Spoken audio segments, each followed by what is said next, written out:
P Jayachandran സാറിന് ഒന്ന് തൊടാനുള്ളിൽ തീരാ മോഹമല്ലേ, അതിൻ്റെ ഇടയിൽ നീ വരുന്ന വഴിയോര സന്ധ്യയിൽ അല്ലേ, നീ വരുന്ന വഴിയോര സന്ധ്യയിൽ സന്ധ്യയിൽ താരരരരരരരരര, താരരീരരരര, താരരരരരര. അത് ഭയങ്കര ഇഷ്ടമാണ് പാടാൻ എന്ന് സാറ് പറഞ്ഞിട്ടുണ്ട്, ജയചന്ദ്രൻ സാർ പറഞ്ഞിട്ടുണ്ട്. ആ വരികൾ അത്രയും ആസ്വദിച്ചാണ് ഓരോ വട്ടം പാടുന്നത് എന്ന് പറയാറുണ്ട്. ഓർമ്മയിൽ നിൽക്കുന്ന പാട്ട് പറയുമ്പോൾ ഏതൊക്കെ പാട്ടുകളാ പറയാ? എന്റെ മൺവീണയിൽ ഇഷ്ടമാണ്, ഗന്ധർവനിലെ പാട്ട് രണ്ടും ഇഷ്ടമാണ്. രണ്ടല്ല 3 പാട്ടും ഇഷ്ടമാണ്. ദേവാംഗനങ്ങളും ദേവിയും പാലപ്പൂവേ, പിന്നെ പവിഴം പോൽ. പവിഴം പോൽ അതെനിക്കിഷ്ടമാണ്. ഇതെല്ലാം എനിക്കിഷ്ടമാണ്. എല്ലാ പാട്ടുകളും എനിക്കിഷ്ടമാണ്. ഞാൻ വിട്ടുപോകുന്ന ഒരുപാട് പാട്ടുകളുണ്ട്. എങ്കിലും കിരീടത്തിന് ശേഷം ചെങ്കോല് വന്നല്ലോ. ചെങ്കോല് മധുരം ജീവാമൃത ബന്ധു. എന്റെ റെക്കോർഡിങ്ങിന്റെ സമയത്തൊക്കെ ചേട്ടൻ കുറച്ച് ടെൻഷനിലായിരുന്നു. കിരീടത്തിന്റെ 2ാം പാർട്ട് എന്നുള്ള പാട്ടിലായിരുന്നു. അപ്പൊ ആ സമയത്ത് ചേട്ടന് അതിനേക്കാളും നല്ല പാട്ട് വരണം ഇതിലെന്നും പറഞ്ഞിട്ടായിരുന്നു അവർ അപ്രോച്ച് ചെയ്തിരുന്നത്. അപ്പൊ ചേട്ടന് അതിനേക്കാളും നല്ല പാട്ട് വരണ്ടേ എന്നുള്ളതില് ഭയങ്കര കുറെ ടെൻഷനായിരുന്നു. അങ്ങനെ പക്ഷെ ഹിറ്റായിരുന്നു ആ പാട്ട്. ഒരു തെരുവ് ഗായകൻ പാടുമ്പോഴും നമ്മൾ തന്നെ അത് ഒരുപാട് പ്രാവശ്യം ആവർത്തിച്ച് പാടാൻ ശ്രമിച്ചിട്ടുള്ള ഒരു പാട്ടാണ്. പാടാണ്, പക്ഷെ നമ്മളങ്ങനെ ശ്രമിക്കുമായിരുന്നു. നമ്മൾ വിട്ടുപോകാൻ പാടില്ലാത്ത ഒരാളാണ് ഗിരീഷ് ചേട്ടൻ. ഗിരീഷ് ചേട്ടൻ്റെ എനിക്ക് ഭയങ്കര ഇഷ്ടമുള്ളതാണ് വെള്ളിത്തിങ്കൾ പൂങ്കിണ്ണം തുള്ളിത്തൂവും, ജയറാമേട്ടൻ്റെ സിനിമയിലെ. ഭയങ്കര രസമാണ് അത്. ഗിരീഷ് ചേട്ടൻ്റെ ഏറ്റവും നല്ല എന്താ പറയുക ഇറോട്ടിക് വരികളിൽ ഒന്നാണ് വെള്ളിത്തിങ്കൾ എന്നാണ് ഞാൻ വിചാരിക്കുന്നത്. ഭയങ്കര രസമാണ്. അതൊന്ന് നോക്കടാ. വെള്ളിത്തിങ്കൾ പൂങ്കിണ്ണം തുള്ളിത്തൂവും,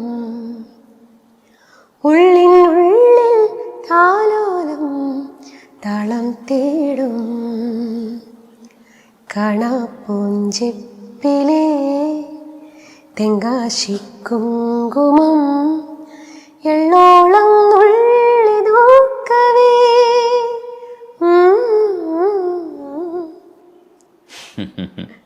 ഇതിൻ്റെ ഒരു ചെറിയ സാധനം കിടപ്പുണ്ട്.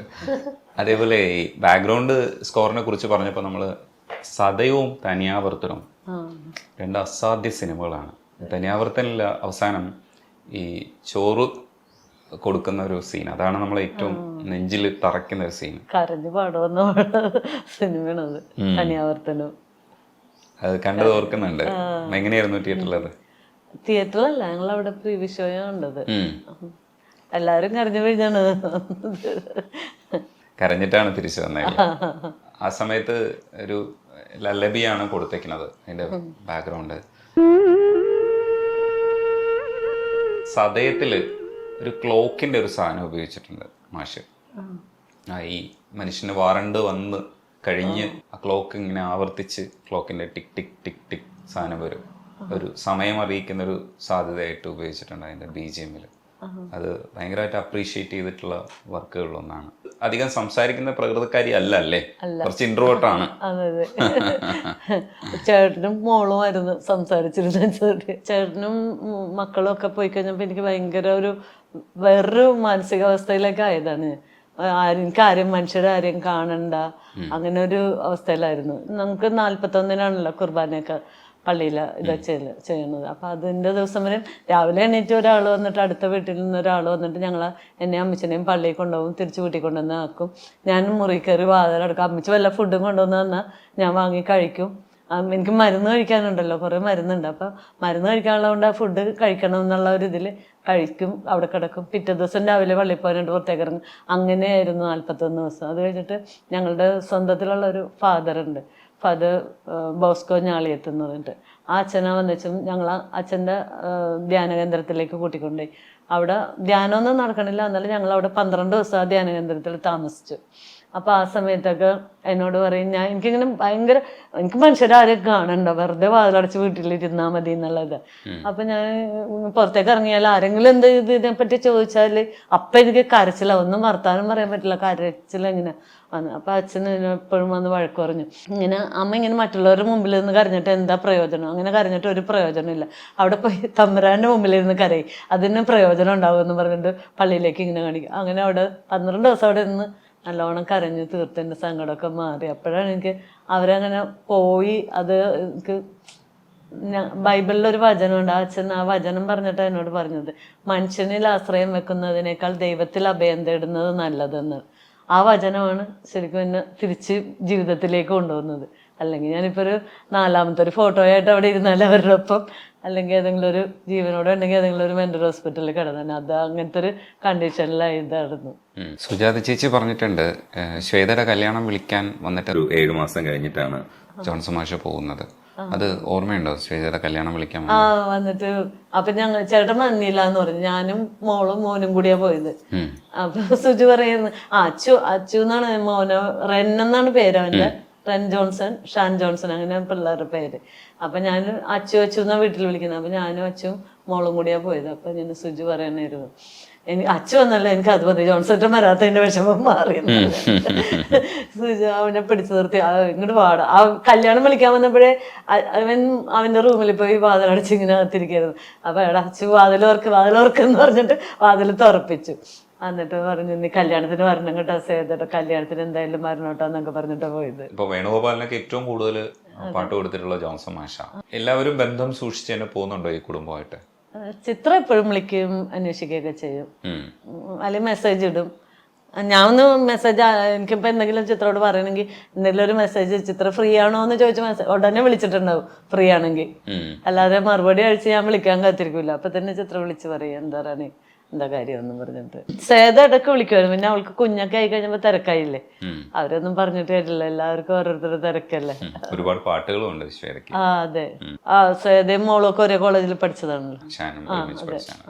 ബാക്കി സിനിമാ മേഖലയിലൊക്കെ നിൽക്കുന്നവരുടെയൊക്കെ വിളികളോ അല്ലെങ്കിൽ അന്വേഷണങ്ങളോ ഒക്കെ എപ്പോഴാണ് ഉണ്ടാവാറുള്ളത്? എന്തെങ്കിലും പ്രോഗ്രാംസ് എന്തെങ്കിലുമൊക്കെ ആവശ്യം, പ്രോഗ്രാമിന്റെ കാര്യത്തിന് ചെല്ലാനൊക്കെ ആണെങ്കിലും ജയേട്ടൻ വീട്ടിൽ വന്നിട്ടുണ്ട്. ജയചന്ദ്രൻ സാർ പറഞ്ഞിട്ടാണല്ലോ ദേവരാജൻ മാസ്റ്റർ അടുത്തേക്ക് പോകുന്നത്. അതെ അതെ. പിന്നെ വേറെ എന്റെ ആദ്യത്തെ പാട്ട് ജയേട്ടനെ പാടിയത്. ഇടയ്ക്ക് ആ മാനത്തെ വെള്ളിത്തേരില്ലേ, മാനത്തെ വെള്ളിത്തേരിൽ, അതിനകത്ത് രസം, മാനത്തെ വെള്ളിത്തേരിൽ പൂരം കാണാൻ എന്ന് പറഞ്ഞിട്ടൊരു പാട്ടൊക്കെ ഉണ്ടായിരുന്നു. ആ പടം ഓർമ്മയുണ്ട്? മനസ്സിൻ മടിയില്ലേ എന്നുള്ള പാട്ടാണ് അത്. മോള് രണ്ടാമത് അത് റീടേക്ക് ചെയ്ത്, അവൾക്ക് ജോലിയുണ്ട്, ജോലിക്ക് പോയി കഴിഞ്ഞ് വന്നിട്ട് ഈവനിങ് വന്നിട്ടാണ് ആ പാട്ട് ചെയ്തത്. അത് ഇരുന്ന് ചെയ്ത് അപ്പോൾ ഭയങ്കര ഇതായിരുന്നു അവൾക്ക്, ഭയങ്കര ടെൻഷനും സ്ട്രെസ്സും ഒക്കെ. ഞാനപ്പോൾ അവളോട് പറഞ്ഞു, മോനെ ഇപ്പം ചെയ്യേണ്ടവനെ നമുക്ക് അടുത്ത വർഷം. അപ്പോൾ അച്ചു മോൻ്റെ ബർത്ത്ഡേക്ക് വേണ്ടി അത് ഡെഡിക്കേറ്റ് ചെയ്ത് അവൾക്ക് ഇതിൽ യൂട്യൂബിൽ ഇടാൻ വേണ്ടിയിട്ടാണ് അവളത് ചെയ്തുകൊണ്ടിരുന്നത്. അപ്പോൾ ഞാൻ പറഞ്ഞു അടുത്ത വർഷം നമുക്ക് ചെയ്യാം, വേണ്ടമ്മ ഇപ്പം ചെയ്യേണ്ട കാര്യം ഇപ്പം ചെയ്യാമെന്ന് പറഞ്ഞിട്ട് അന്ന് അവൾ നിർബന്ധിച്ച് അത് അന്ന് രാത്രി ഇരുന്ന് ചെയ്ത് പാട്ട് യൂട്യൂബിൽ റിലീസ് ചെയ്ത് മോൻ്റെ ബർത്ത്ഡേയുടെ അന്ന്. പിന്നത്തെ ബർത്ത്ഡേക്ക് അവളില്ലല്ലോ, അവൾ ഫെബ്രുവരിയിൽ അവളും പോയില്ലേ. വേണുഗോപാലിനെ കുറിച്ച് പറയുമ്പോൾ താനേ പൂവിട്ട മോഹം, പുള്ളിക്ക് സ്റ്റേറ്റ് അവാർഡ് കിട്ടിയതാ. താനേ പൂവിട്ട മോഹം, താനേ പൂവിട്ട മോഹം, മൂകം വിതുമ്പും നേരം പാടുന്നു സ്നേഹവീണയിൽ ഒരു സാന്ദ്ര സംഗമഗാനം, ശാന്തനോപരമായി.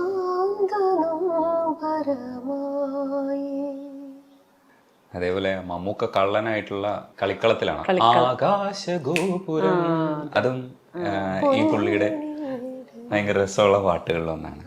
വേണുഗോപാലിന്റെ ഒരു പാട്ടും കൂടെ ഭയങ്കര രസമുള്ള പാട്ടാണ്, പീലിക്കണ്ണെഴുതിയില്ലേ, പീലിക്കണ്ണെഴുതി. മനോജ് കെ ജയൻ എപ്പോഴും പാടുന്ന ഒരു പാട്ടാണ് പീലിക്കണ്ണെഴുതി. ഭയങ്കര രസമാണ്. അതിന് വേറൊരു രസമുള്ളൊരു താളമാണ് അതിനുള്ളത്. പീലിക്കണ്ണെഴുതി അഴകിൽ നമ്മളതിന്റെ കൂടെ ഇങ്ങനെ ഡാൻസ് ചെയ്തു പോകുന്ന ഒരു താളം ഉണ്ടല്ലോ, അത് ഭയങ്കര രസമാണ്. ശരിക്കും ഈ ആബ്സെൻസിൽ പാട്ടുകൾ കേൾക്കുമ്പോൾ പഴയ ആ പറഞ്ഞ കാര്യങ്ങളൊക്കെ ഇങ്ങനെ ഓർത്തെടുക്കുവോ ആ പാട്ടിനെ പറ്റിയിട്ട്? ഓർമ്മകൾ വരും.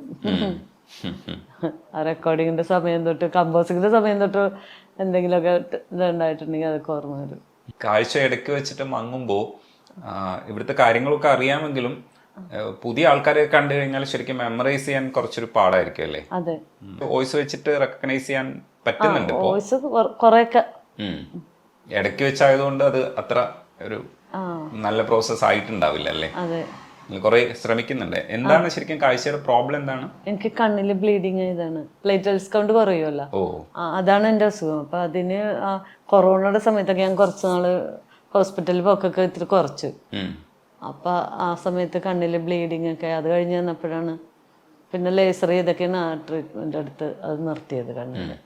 ഇനി അത് ഇമ്പ്രൂവ് ചെയ്യാൻ പറ്റില്ല. മരുന്ന് കഴിക്കുന്നുണ്ട്, ഐ ഡ്രോപ്സ് ഇടുന്നുണ്ട്, ടാബ്ലറ്റും ഒക്കെ കഴിക്കുന്നുണ്ട്. ഇപ്പൊ ഈ വീട്ടിൽ ഇപ്പൊ ആരൊക്കെയാ താമസിക്കുന്നത് ശരിക്കും? ഞാനും അമ്മയും. സഹായിക്കാൻ ആളുണ്ടാവും? ഇത് സഹായിക്കാൻ താമസിക്കുന്നില്ല, ഇടയ്ക്ക് വന്നിട്ട് പോകും. ഈ പാട്ടുകൾ ശരിക്കും ഇപ്പോ ഇവിടെ കേൾക്കുന്നുണ്ടോ? എന്തിലാ പാട്ട് കേൾക്കണേ? അത് ടിവിയിലാണോ? എനിക്ക് ടി വിയിൽ വരുമ്പോഴാണ് അധികം. പിന്നെ ആ പാട്ട് ഇതിലൊക്കെ വല്ലവരും ഒക്കെ ഇങ്ങനെ പാട്ട് എടുക്കുമ്പോഴൊക്കെ ഇട്ട് തരുമല്ലോ, അതൊക്കെ ആരെങ്കിലും വരുമ്പോ തന്നെ ഇട്ട് കേൾക്കും ഞാൻ. അല്ല, ഫോണിൽ കാണില്ല? ഫോണിൽ അങ്ങനെ എനിക്ക് എടുക്കാൻ പറ്റണില്ല. ആരെങ്കിലും സഹായിച്ചാലേ പറ്റുള്ളൂ. അതെ. അപ്പൊ ഈ ഷോസിലൊക്കെ ഇടയ്ക്ക് ഗസ്റ്റ് ആയിട്ടൊക്കെ ഞാൻ കാണുന്നുണ്ട്. അപ്പൊ അതെങ്ങനെയാ അവിടേക്കൊക്കെ പോവും? അപ്പൊ എന്റെ കൂടെ ആരെങ്കിലും ഉണ്ടാവും, ഒന്നില്ലെങ്കിൽ എന്റെ ബ്രദർ വരും. ഞാൻ സീ കേരളയിൽ പോയത് ജോബിയാണ് ഉണ്ടായത് കൂടെ. ഇവിടെ വേറെ ഇവിടെയൊക്കെ ഫ്ലവേഴ്സിലൊക്കെ പോയപ്പോ എന്റെ ബ്രദർ ഉണ്ടായിരുന്നു ഇവിടെ. ജോൺസൺ മാഷിന്റെ ഭാര്യ എന്നുള്ള രീതിയിൽ പാട്ടുകളെ കുറിച്ചായിരിക്കുമല്ലോ എല്ലാവരും ആവർത്തിച്ച് ചോദിക്കുന്നത്. റിയാലിറ്റി ഷോസിലെ കുട്ടികളൊക്കെ ഉണ്ടാവുമല്ലോ, ആ കുട്ടികളൊക്കെ മാഷിന്റെ പാട്ടൊക്കെ പാടുന്ന സമയത്ത് എന്താണ് മനസ്സിൽ തോന്നുക? ശരിക്കും ഞാനിങ്ങനെ ഇരിക്കുമ്പോ എനിക്ക് തോന്നുന്നു ചേട്ടൻ ഇത് കേട്ടുവെച്ചെങ്കിൽ എത്ര ഇതായെന്ന് ഓർക്കും. ഈ ചെറിയ കുട്ടികൾ പാടുമ്പോഴേ അവര് തെറ്റാതെ പാടുമ്പോ അതൊരു അത്ഭുതമല്ലേ? അത് തന്നെ, ഇത്ര പ്രാവശ്യം അതുങ്ങൾ പഠിച്ചിട്ടായിരിക്കും അത്ര ക്ലീനായിട്ട് പാടാൻ പറ്റുന്നത്.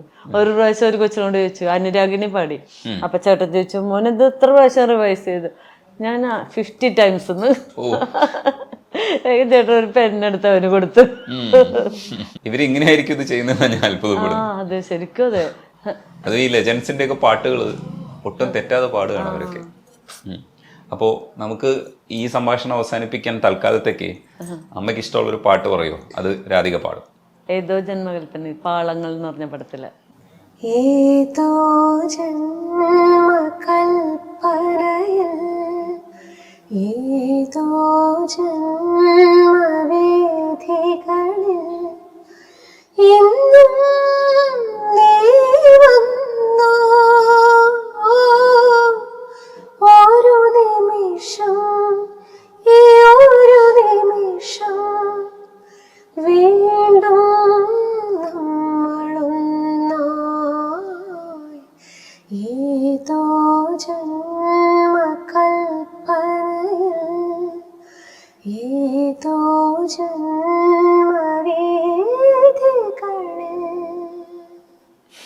മോള് പാടിയിരുന്ന പാട്ടാണ് എപ്പോഴും. ഞാൻ എപ്പോഴും മോളെ കൊണ്ട് പാടിക്കുമായിരുന്നു ഈ പാട്ട്. ഇപ്പൊ കൊറേ പാട്ടുകള്. അതെ, എനിക്കൊട്ടും സമയം പോയത് അറിഞ്ഞില്ല. പാട്ടിൻ്റെതാണ് നേരം വെളുക്കോളം ഇരുന്നാലും എനിക്ക്. അതാണ് ഇനി ബാക്കിയുള്ളത്. ശരിക്കും പാട്ടുകൾ ഇങ്ങനെ നമുക്ക് കുറെ ഓർമ്മകളും ഒക്കെ ആയിട്ട്. എന്തായാലും ജോൺസൺ മാഷിനെ ഒരു കാലഘട്ടത്തിൽ മലയാളി മറക്കില്ല. ശരിക്കും നമ്മള് പുറത്തേക്കൊക്കെ ഇറങ്ങുമ്പോൾ ആൾക്കാരുടെ ഒരു ഇത് കേൾക്കുമ്പോൾ നമുക്ക് തന്നെ അതിശയം തോന്നുന്ന പോലെ. ജോൺസൺ മാഷിന്റെ വൈഫാണ്. ഹോസ്പിറ്റലിൽ ചെന്നാലും അതെ, എവിടെ പോയാലും അതെ. പിന്നെ ട്രഷറിൽ ചെന്നപ്പോ അപ്പോഴേക്കും ഒരാൾ ഓടി വന്നു, ജോൺസൺ മാഷിന്റെ വൈഫാണോ? നമ്മൾ തന്നെ അതിശയിച്ചു പോകും, ഇതെങ്ങനെ അറിഞ്ഞു എന്നുള്ള നാട്ടില്. എന്തായാലും ആ ഓർമ്മകൾ എല്ലാ കാലഘട്ടത്തിലും ഉണ്ടാവും. പാട്ട് ഓരോന്ന് കേൾക്കുമ്പോഴത്തേക്കും നമ്മൾ മാഷിനെ ഓർക്കാതെ പോകാൻ പറ്റില്ല. അത്രയും അസാധ്യമായിട്ടുള്ള പാട്ടുകൾ തന്നിട്ടുണ്ട്. ഇത്രയും സമയം മാം നമുക്ക് വേണ്ടിയിട്ട് ചെലവഴിച്ചതിൽ നന്ദിയുണ്ട്. എനിക്കാണ് ഭയങ്കര സന്തോഷം. കുറെ ഓർമ്മകളൊക്കെ. അതെ, രാധികയുടെ കുറച്ച് പാട്ടുകളും കേൾക്കാൻ പറ്റി. ഓക്കെ.